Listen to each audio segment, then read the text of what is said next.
Hey folks, this is Johnny, and welcome to another home studio trainer show. Now, this one was actually kind of difficult to describe. So multi-out VST instrument folders. What the heck is that? Okay, so one of the questions that came up the other day was I have a multi-out VST instrument. So let's keep it simple. Let's go with impact. So impact, some of the kits that you drag in not only have a single out for the sounds, but they have multiple channels. So somebody wanted to be able to hide those like you do when you have multiple tracks in a folder track. So one of the things that I showed in a short little video was using the track list and just doing hide. Well, they didn't like that very much. That's a lot of clicks. So I've been doing some experimenting, and I wanted to try to show you guys a couple of ideas that I had, even if it's just putting a single VST instrument into its own folder track. Let me show you what I mean. If you guys could, I'd really appreciate it if you would like this video, subscribe to my channel, enable notifications so that you know when these things are going to come up. And if you really like me, go ahead and become a member of the channel. It's only a couple bucks a month. Or if you'd rather use Patreon, that's the best way to do it because you get all sorts of cool videos and that I can't post on YouTube. Plus, you get ad-free versions of many of the videos here on YouTube. All right, so let's go to the classroom. So this was a little bit difficult for me to, like I said, to title. So I'm just going to show you what I'm talking about. All right, so if you have a multi-out VST instrument, let's take Impact, for instance, and let's go to one of the kits that has this. It's called 60s A Go-Go. So if I drag this in, you can see that not only does it come up with a single audio track, it comes up with multiple channels. I shouldn't say audio track. I should say a single channel. So I'm going to actually remove this and show you a little bit different. So now with one of my kits, which I haven't assigned multiple outputs, I think it is this one, my 70s kit.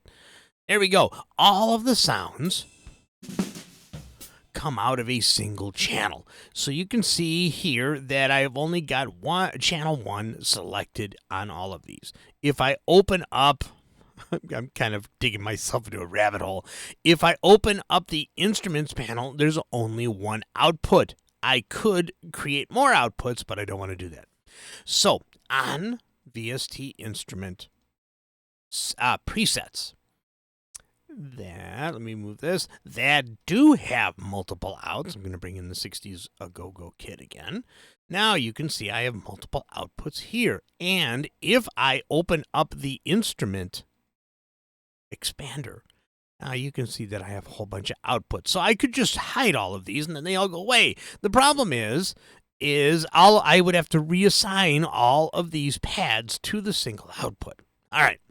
So hopefully we're on the same page. So I'm really having trouble explaining this. I'm just going to do the best I can here. All right, so how do I get these to hide? So obviously, the only way that you can get these to hide is to actually open up the track list and go, boom. There we go. So you can keep the first one open, and then you can go, boom. All right, so this did not make the person that I tried to answer very happy. He said that's a lot of work to do. Why can't I create a folder track for those? Okay, and you can. A lot of people don't want to put a single track or a single instrument into a folder. But here's the advantages of doing so. I'm going to right-click, and I'm going to say pack a folder. Just like that. There we go. So now they're all gone. The problem is they're all gone. So what if I want to control the whole kit, or what if I want to control one of the sounds and still have a fader present? I can hide it. There we go. Really simple. Just like if I had multiple tracks that I put in a folder. But they want to keep a single fader so that they can keep their view correct. All right. People out there shaking their heads right now. All right, so the easiest way to do that is to go up here.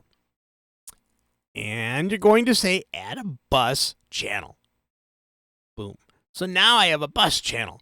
So now when I open the folder, see, really, really simple. So the great thing about this, let me go ahead and program a little bit of a, let's see. I just want to be able to trigger each sound. See, record.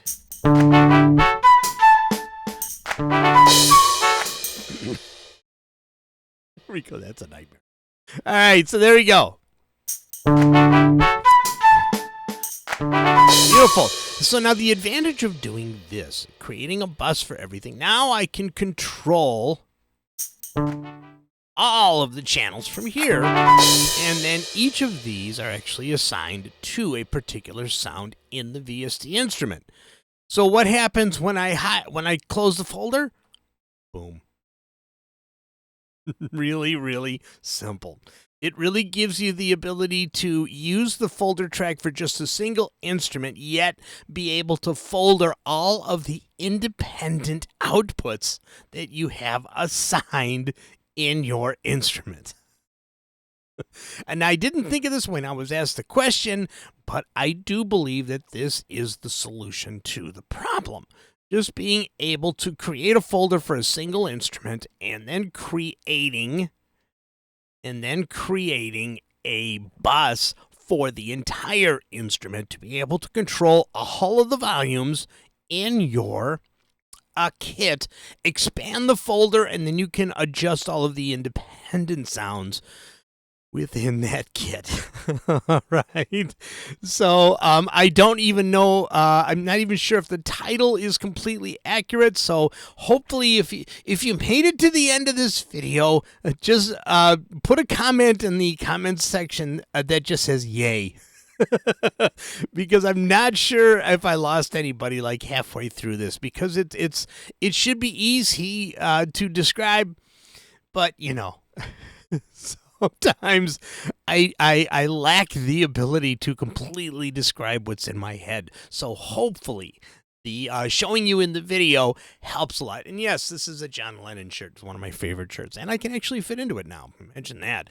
All right, folks, that's going to be it for this video. If you guys could, I'd really love your comments below if this is useful, if you've already thought of this. I mean, this is something that I just thought of. So sometimes I'm not very quick on the uptake, so many of you have probably already figured this out. But if not, if you find it was helpful, leave me a comment and let me know in the comments area. All right, that's going to be it for me. And as soon as I find the outro, there we go. That's an intro.